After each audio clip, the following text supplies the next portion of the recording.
성도의 진짜 자랑, 성도의 진짜 자랑이라는 제목으로 하나님 말씀 증거하도록 하겠습니다. 오늘 말씀에 보면 이제 사실 이제 고린도 교회에 여러 가지 문제가 있었지 않습니까? 이제 그런 것에 대해서 사도 바울이 권면을 하면서 동시에 참 이거 보면 야 이러면 누가 이게 사도 일을 하겠나 이런 생각이 들 정도로 참 이게 쉽지 않은 사역의 길이었다라는 것을 볼 수가 있죠. 뭐 사실 뭐 다른 것 다 그만두고라도 매를 맞는다라는 건 이거 참 이게 쉽지 않잖아요. 뭐 그것도 뭐 한두 번 맞는 것도 아니고 25절에 보니까 세 번 태장이 뭡니까? 몽둥이로 맞았다는 얘기거든요. 세 번 태장으로 맞았다. 또 한 번은 돌로 맞았다. 뭐 세 번은 배가 파손했다. 그다음에 24시간 동안 깊은 바다에서 동동 떠다닌 적도 있었다. 뭐 이런 얘기를 쭉 하고 있습니다. 그다음에 뭐 24절에 보니까 40에서 하나 감한매 이게 이제 로마의 법에 의하면 40대까지 때리면 사람이 죽는다 그래가지고 39대만 때리는 거예요. 그러니까 최고 태장이죠. 그걸 5번이나 맞았대. 5번이나. 그러니까 뭐 수백 대 맞았다 막 그런 얘기 아닙니까?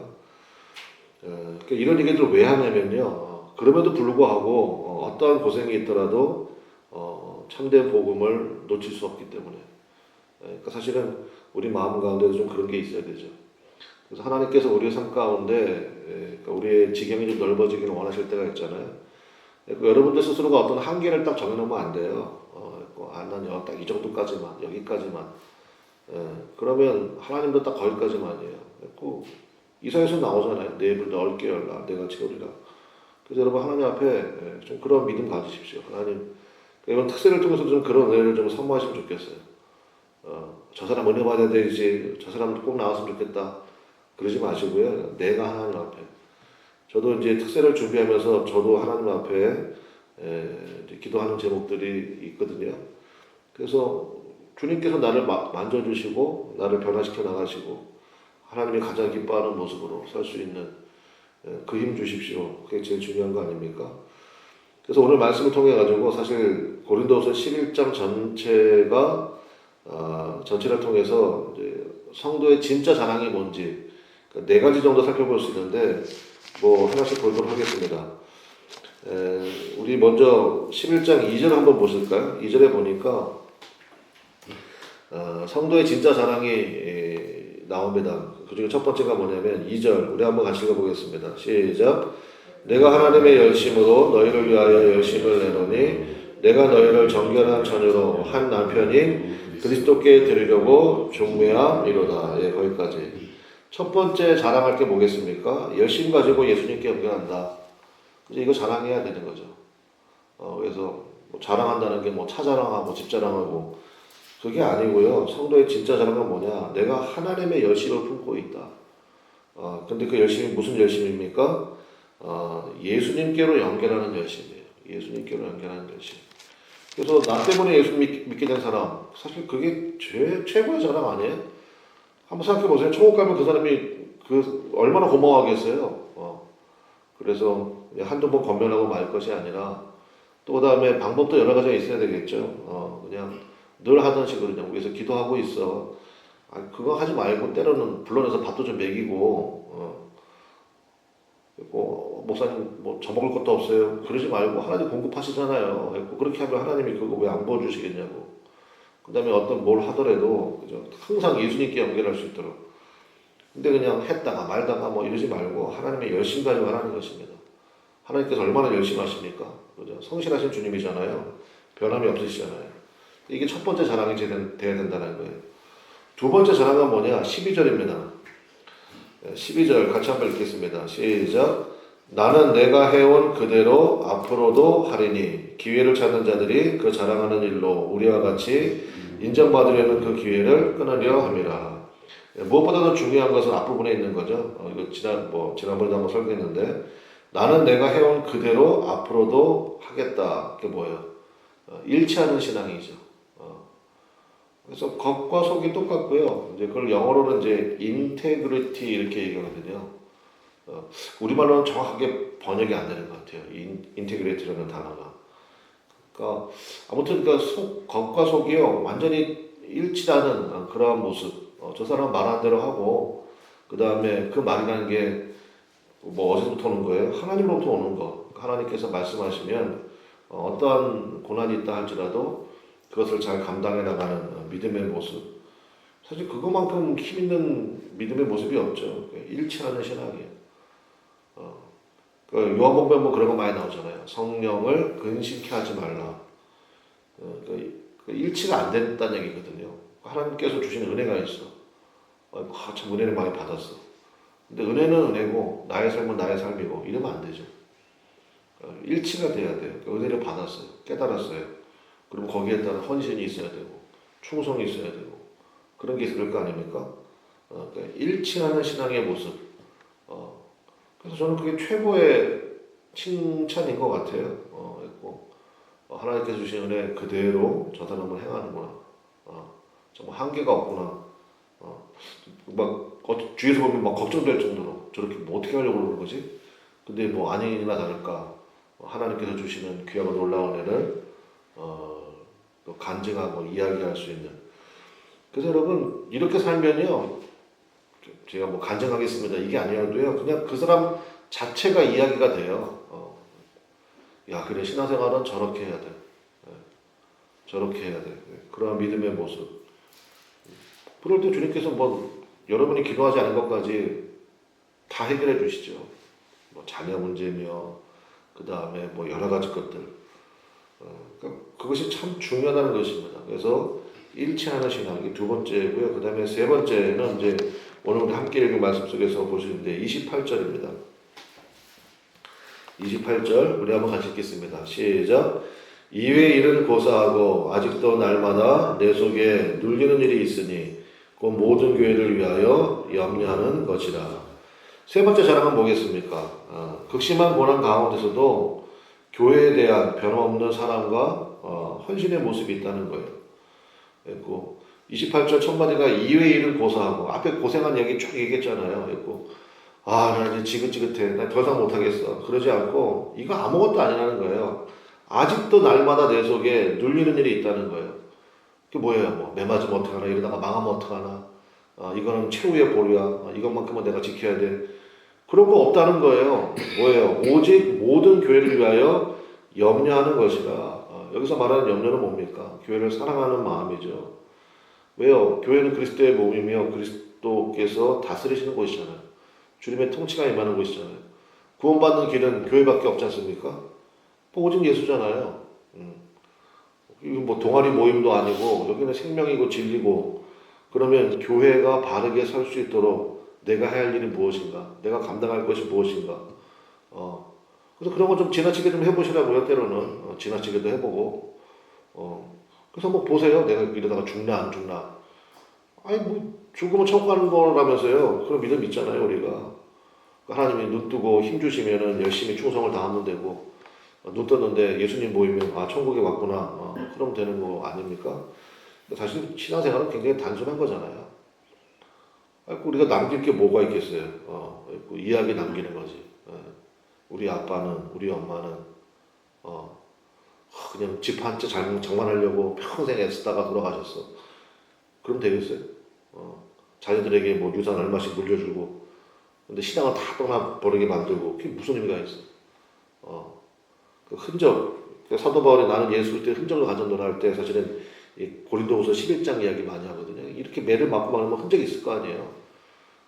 왜 어쩌다 이렇게 매 맞았어요? 복음 증거하다가 그 자체가 이야기가 되죠. 제가 1년에 한 번씩 가는 데가 있습니다. 어디냐? 양화진에 있는 외국인 선교사 교지 가요. 진짜 겸손한 마음으로 갑니다. 거기 가면 조용해요. 왜요? 무덤이잖아요. 그런데 거기에서 엄청난 음성 들려요.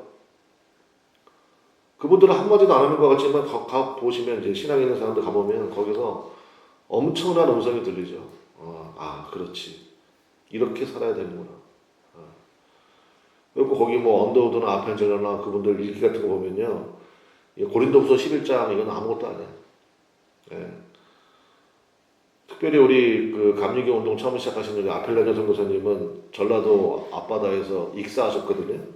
마지막에 그래서 어떻게 해서 익사했냐? 거기 말씀 증거하러 가도 사경에 갔는데 근데 그 당시 이제 뭐 이렇게 전라도 섬이 많잖아요. 그 배 타고 오는 사람들이 많나 봐. 근데 한 소녀가 뭐 졸았는지 어쨌는지 바다에 빠진 거예요. 그 소녀 건지겠다고 뛰어들어가가지고 그 소녀를 건지고 그 앞에서 선교사님은 못 나왔어요. 그렇게 삶을 마감했는데 정말 참 너무너무 안타깝다 애석하다. 하나님이 안 계신가 봐 어떻게 그냥 말씀 증거로 왔다가 그렇게 삶을 마감하시나. 여러분 그렇게 느껴져요? 정말 그 한 영혼을 향한 그 마음이 여러분 막 메아리시지 않습니까? 그러니까 우리 마음도 사실 이거 있어야 되죠. 그러니까 교회라는 것은 사실 건물이 아니잖아요. 교회에 속한 성도 한 사람 한 사람에 대한 변함없는 사랑과 그 다음에 헌신의 모습. 하나님께서 제가 감당이 될 것이 무엇입니까? 그것이 뭐 시간이 될 수도 있고 어떤 분은 물질이 될 수도 있고 뭐 다 원래 마음에 있는 것은 또 물질이 각오하는 거잖아요. 그러니까 그런 모습들이 우리 가운데 있어야 된다. 이게 자랑이 돼야 되죠. 마지막 네 번째는 무엇입니까? 30절부터 33절에 나오는데 전 이게 참 중요한 메시지가 있는 것 같아요. 사실은 이런 얘기는 안 하고 싶잖아요. 30절에 보십시오. 내가 부득불 자랑할진대 내가 약한 것을 자랑하리라. 이게 무슨 뭐 문학적인 표현도 아니고요. 내 삶에서 정말 지우고 싶은 순간이에요. 그게 뭐 어떤 겁니까? 32절에 보니까 다메섹에서 아라다 왕의 고관이 나를 잡으려고 다메섹 성을 지켰으나 33절 우리 한번 같이 읽어봅시다. 시작. 나는 광주리를 타고 들창문으로 성벽을 내려가 그 손에서 벗어났노라. 광주리, 그러니까 바구니 타고 들창문으로 내려가서 도망갔다. 그런 얘기하는 거잖아요. 이거 뭐야? 뭐 이렇게 부끄러워? 읽기도 민망하네. 그러니까 복음 증거를 위해서는요 어떤 수모도 감당했다 그 얘기예요 사실은. 그러니까 뭐 남자들은 자존심으로 산다면서요. 자존심 건드리면은 그냥 픽픽 쓰러지고 그냥 어떻게 나한테 그렇게 얘기할 수 있냐고 그러고 아직 어린 거지. 복음 증거를 위해서는요 어떤 수모도 감당하고 어떤 손해가 있더라도 감당하는 모습. 그러니까 그런 믿음의 모습이 정말 우리 성도들의 진짜 자랑거리라는 것입니다. 그래서 저는 11장 말씀 읽을 때마다 항상 이 네 가지, 제 성경에는 이제 네 가지를 적어놨죠. 그래서 뭐 정리해 봅시다. 첫 번째가 뭐였습니까? 하나님의 열심을 가지고 예수님께 연결한다. 예수님께 연결하는 일. 두 번째, 일치하는 신앙. 세 번째 뭐예요? 교회를 향한 변함없는 사랑과 헌신의 모습. 그래서 저는 교회를 볼 때 여러분들의 흔적이 좀 많이 남아야 돼요. 여러분 자손들도 그걸 좀 보고 이 부분은 저는 느헤미야 볼 때 그런 거 있거든요. 뭐 성벽 중수하잖아요. 성벽 중수할 때 여기서부터 여기까지는 누가 하고 여기서부터 여기까지는 누가 하고 그거 왜 써놨을까요? 자랑하려고? 아니에요. 그 후손들을 위해서요. 메시지가 되잖아요. 그렇구나. 그러니까 뭐 교회에 대한 우리에게는 되게 많이 없는 게 많이 있잖아요. 저 굉장히 기회라고 생각합니다. 그리고 감당해 나가는 모습. 그런 거 굉장히 중요하고 그런 거 자랑하는 거예요. 영원한 자랑이 된다. 마지막 세 번째 복음 증거를 위해서는요 어떤 손해를 있더라도 그걸 감당하고 나간다. 그럴 때요 말씀의 결론인데 이게 네 가지 이제 성도의 자랑 진짜 자랑이라고 했잖아요. 그럴 때 어떤 일이 벌어지겠습니까? 하나님이 여러분을 자랑하기 시작한다고요. 그게 진짜 멋진 인생 아니에요? 하나님께서 자랑하는 사람. 오늘 설교 제목은 사실은 그렇게 할까 하다가 그래도 우리가 이렇게 해야지 하나님이 역사하시니까 이렇게 해야겠다 이게 아니라 하나님도 그런 은혜를 부어주신다고요. 그러니까 말씀 통해서 이 네 가지 정도는 알고 가라고요. 오늘 기도할 때 이거 네 가지 기도하면 되잖아요. 하나님 제가 이런 믿음의 모습이 있기를 원합니다. 근데 저는 그런 믿음이 없습니다. 근데 제가 사모합니다. 주님 부어주십시오. 그럴 때 주님께서 역사해 주시고 그러니까 말씀 기도라는 게 그런 거 아니겠어요? 그럴 때 하나님의 귀하고 놀라운 은혜를 만나게 된다라는 것입니다. 이런 믿음의 역사가 나타나는 또 여러분의 가문에 여러분의 정말 집안에 이것이 여러분의 정말 가훈이 되기를 바라고 그러한 흔적들이 여러분의 가문에 흐르기를 바랍니다. 그래서 여러분의 자녀들이 여러분을 기억할 때 우리 부모님은 이러한 흔적을 남기셨다. 그 덕에 우리가 하나님의 자랑이 되었다. 하나님께서 쓰시는 가정이 되었다. 최고죠, 최고. 그런 믿음의 역사가 있는 우리 복된 성도들 다 되시기를 주님의 이름으로 간절히 축원합니다. 기도하겠습니다. 주여 한번 부르고 하나님 진짜 자랑, 세상이 자랑하는 그런 헛된 것이 아니라 이 네 가지 하나님 제가 자랑할 수 있게 되기를 원하고 사모할 수 있게 되기를 원합니다. 하나님께서 역사하여 주셔서 한계를 깨뜨리시는 우리 주님의 은혜를 믿습니다. 내 안에 계시는 그 주님의 성령의 역사를 따라서 하나님 이 일들을 감당하며 이뤄갈 수 있도록 역사해달라고. 그래서 하나님이 자랑하는 사람 되기를 원합니다. 하나님이 자랑하는 교회 되기를 원합니다. 우리 같이 기도하며 나가면 좋겠습니다. 다 같이 주여 한번 부르고 통성으로 간절히 기도하겠습니다. 주여 하나님 아버지 우리의 삶 가운데 그 은혜가 흐르기를 원합니다. 주님 오늘 말씀을 통하여 우리에게 주신 이 은혜를 우리가 꼭 붙들기를 원합니다.